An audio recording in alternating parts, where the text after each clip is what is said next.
এমনভাবে থাপ্পড় মারছে, মশা তো মরছেই, মশার মনে করেন যে পাখা টানা যা ছিল ওটা শেষ। তো এইটা যদি নামাজের বৈশিষ্ট্য হয়, এইভাবে যদি নামাজ আপনি সারা জীবন পড়েন, ওই নামাজ কি কবুল হবে? হ্যাঁ, নামাজে কাসির করলেন, নামাজ শেষ। নামাজ কি বলেন তো? শেষ। কাজেই নামাজে খুশু এবং খুশু এটা ঠিক রাখতে হবে। কতক্ষণ ঠিক না বা ঠিক? মনোযোগ সহকারে নামাজ পড়তে হবে। যখন শবে বরাতের রাত আসলো, লাইলাতুন নিসফে মিন শাবান, রাসূল সাল্লাল্লাহু আলাইহি সাল্লাম নিজের ঘরকে ত্যাগ করে, নিজের বিবিকে ক্যান্সেল করে দিয়ে জান্নাতুল বাকিতে প্রবেশ করলেন। বলেন সুবহানাল্লাহ। আল্লাহর নবী, বিশ্ব নবী সরকার দো জাহান জান্নাতুল বাকিতে প্রবেশ করার পর হাউমাউ করে কাঁদতেছেন, শিশু বাচ্চার মতো কান্দে। জান্নাতুল বাকিকে আপনারা দেখছেন নবীজির রওজার পাশে। ওই জান্নাতুল বাকিতে যখন আমি যাই, নবীজি যেভাবে কাঁদছেন হুবাহুব চোখের পানি আমি আটকাইতে পারি নাই। আল্লাহ নবী, বিশ্ব নবী সরকার দো জাহান জান্নাতুল বাকিতে গিয়ে শিশু বাচ্চার মতো কাঁদে। ওই জান্নাতুল বাকিতে প্রায় 10,000 সাহাবীর কবর আছে। চিল্লায়া বলুন মারহাবা।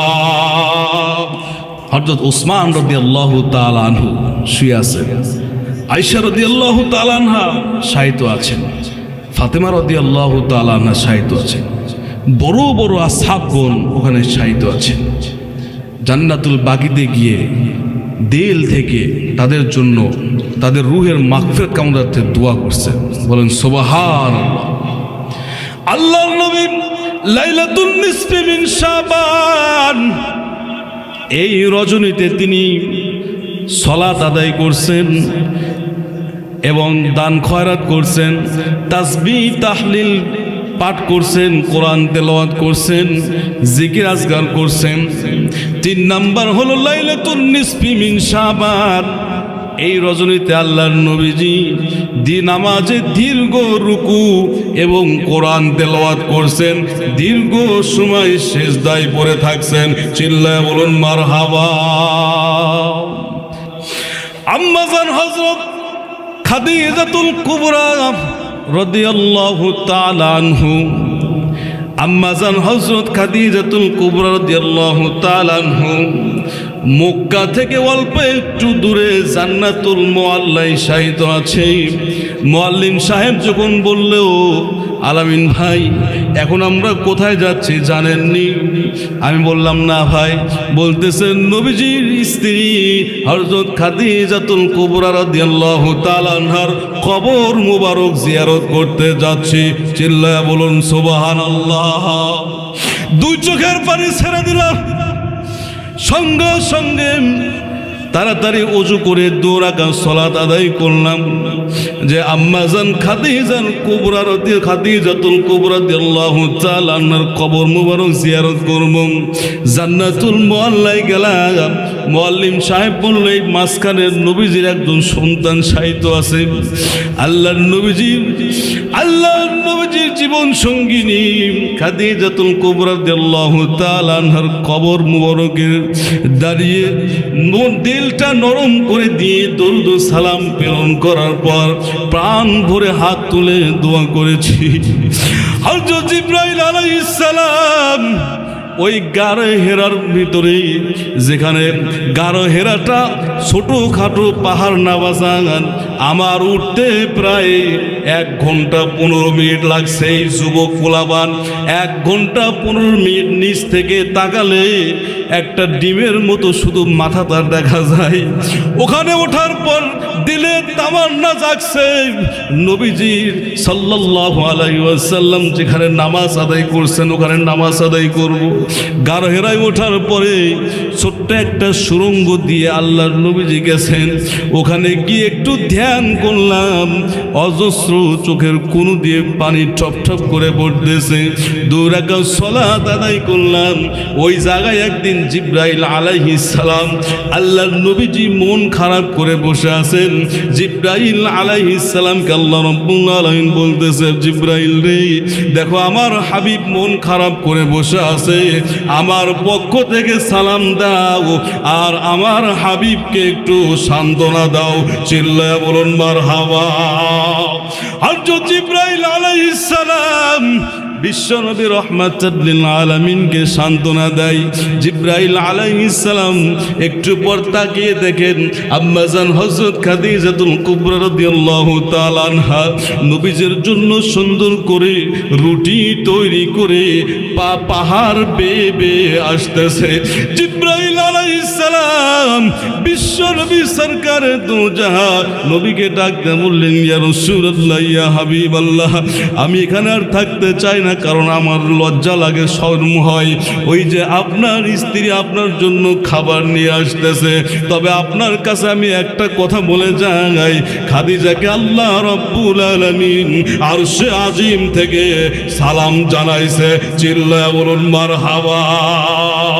আল্লাহ নবী কথা বলার পর নবীজির কাছে যখন তার জীবন সঙ্গিনী মা খাদিজাতুল কুবরা রাদিয়াল্লাহু তাআলা আনহা চলে গেলেন, নবীজি খাদিজার দিকে তাকাইয়া খাদিজা রে, তোমাকে একটা কথা বলবো, এই কথা কখনো আমি বলি নাই, অবশ্যই তুমি খুশি হবে, তার কারণ তুমি এই পাহাড়কে টপকিয়ে টপকিয়ে আমার কাছে প্রত্যেক দিন রুটি নিয়ে আসো, এত কষ্ট তোমার হয়েছে, আল্লাহ রাব্বুল আলামিন তোমাকে আরশে আজিম থেকে সালাম দিয়েছেন। চিল্লায়া বলা যাবে কি মারহাবা। খাদিজাতুল কুবরা রাদিয়াল্লাহু তাআলা আনহা নবীকে ডাক দিয়ে বললেন, ইয়া রাসূলুল্লাহ, ওয়া হাবিবাল্লাহ, আল্লাহ রাব্বুল আলামিনের সালামের জবাব কিভাবে দেওয়া লাগবে আমার তো জানা নাই। আল্লাহ নবীজি ডাক দিয়ে বললেন, খাদিজা রে, 2 রাকাত সালাম আদায় করো, তাহলে আল্লাহ রাব্বুল আলামিনের সালামের জবাব হয়ে যাবে। চিল্লায়া বলুন মারহাবা। আল্লাহ নবী বিশ্ব নবী সরকার দোজা সুলতানুল মদিনা ইফতাবে নবুয়া, আল্লাহ নবী এক সময় এমন কষ্ট পড়েছেন, চেহারাটা মলিন হয়ে গেছে। ওই আবু জাহেল, আবু লাহাব, উতবা, শাইবা, হামান নবীর উপরে এত জুলুম অত্যাচার নির্যাতন নিপীড়ন করতো বাজান, ওই নিপীড়ন যদি আমার আপনার উপর করত, মুহূর্তের মধ্যে মনে হয়তো জমিনটা ফাঁকা হয়ে যায় আর জমিনের মধ্যে আমরা ঢুকে যাই। কথা বলুন ঠিক না ঠিক?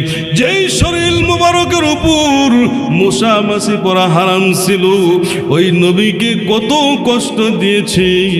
একদিন হযরত খাদিজাতুল কুবরা রাদিয়াল্লাহু তাআলা আনহা তিনি ঘরের মধ্যে বসে নামাজের মুসল্লায় বসিয়া আর রাহিকুল মাকতুম সুন্দর একটি সিরাত গ্রন্থ আপনারা কিনে পড়বেন, আমি এর আগেও এলান দিয়েছিলাম। এই কিতাবের লেখক লেখেন আম্মাজান হযরত খাদিজাতুল কুবরা রাদিয়াল্লাহু তাআলা আনহা তিনি একদিন নামাজের মুসল্লায় টুকরে টুকরে কাঁদতেছে।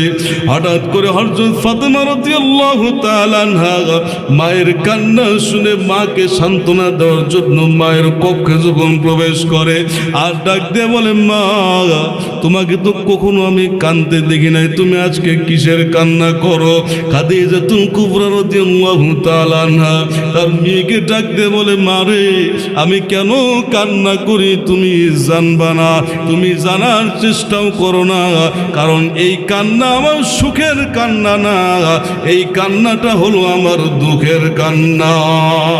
এই কান্না যদি থামাইতে চাও তাহলে তোমার বাবা ওই যে পাহাড়ের উপরে বসে আছে, তোমার বাবাকে আমার নিউজটা দিয়ে দাও, দিয়ে দাও। ফাতেমা রাদিয়াল্লাহু তাআলা আনহা আল্লাহর নবীর কাছে ডাক দিয়ে বলে, বাবা, মা কান্না করে আমার সহ্য হয় না, কেন কান্না করে? কান্না যদি থামাইতে চান তাহলে আপনি পাহাড় থেকে নেমে মার কাছে চলে যান। চিল্লায়া বলুন মারহাবা। ও গো নবীর উম্মতেরা হয়ে আজ দিশাহারা, কোরআন হাদিসের চলো যখন যাহা চাই মনে নবী বিনে কে তরবে ফুলসিরাত মিজানে নবী বিনে কে তরবে ফুলসিরাত মিজানে চলো চলো চলো মুমিন চলো নবীর সন্ধানে নবী বিনে কে তরবে ফুলসিরাত মিজানে এমন এতিম নবী আমার পিতা মাতা নাই যে তাহার তারপরেও কত মারা মারল তাকে দুশ্মনে তারপরেও কত মারা মারল তাকে দুশ্মনে নবী বিনে কে তরাবে ফুলসিরাত মিজানে চলো চলো চলো মুমিন চলো নবীর সন্ধানে নবী বিনে কে তরাবে ফুলসিরাত